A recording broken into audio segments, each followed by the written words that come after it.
تصاویر تازه و باور نکردنی زهرا الهام و توهین زهرا الهام به اسلام و ماه رمضان. آیا به واقعیت زهرا الهام تغییر دین داده است؟ پس اکنون دین جدید زهرا الهام چی بوده است؟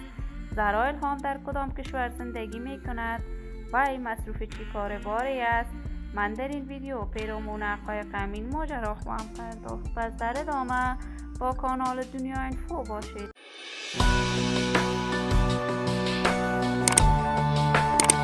سلام و سلامتی ایام و کام شما باد. شما را خوش آمدید میگم به یکی دیگر از ویدیوهای جذاب کانال دنیا اینفو. برای دوست شدن با این کانال علامت سابسکرایب را فشار دهید تا از ویدیوهای دیگر کانال دنیا اینفو هم آگاه شوید.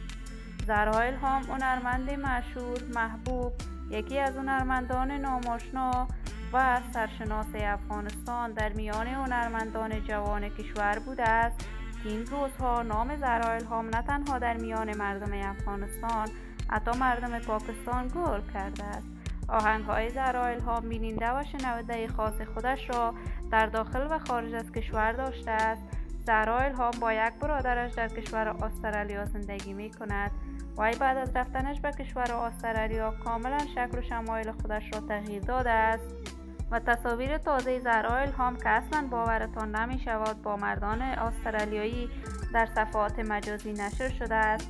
وی توهین به مردم مسلمان کرده است و بیان کرده روزه چی می باشد که شما دهنتان را بسته می کنید. این همه در حالی است که بگومگوهای فراوانی وجود دارد که زهرا الهام تغییر دین داده است و همین خاطر وی تصاویر کاملا متفاوت از دوران ستاره افغانش را در صفحات مجازی نشر می کند. زهرا الهام قرار بود با جمال مبارز یکی از هنرمندان رپخوان کشور ازدواج کند، ولی به دلیل نامعلوم مراسم ازدواج زهرا الهام با جمال مبارز برای مدت به تعویق افتاده. دوستان و همراهان عزیزم، شما هم نظریاتتان را در این بخش با من شریک بسازید. اگر تا هنوز عضو کانال دنیا اینفو نشدید، پس برای عضو شدن با این کانال علامت سابسکرایب را فشار دهید تا از ویدیوهای دیگر کانال دنیا اینفو هم آگاه شوید. صحت و سلامتی برای شما نازنینان و همراهان خوبم آرزو دارم. روزه و نماز همه ما قبول درگاه حق باشد. تا درودی دیگر، بدرود.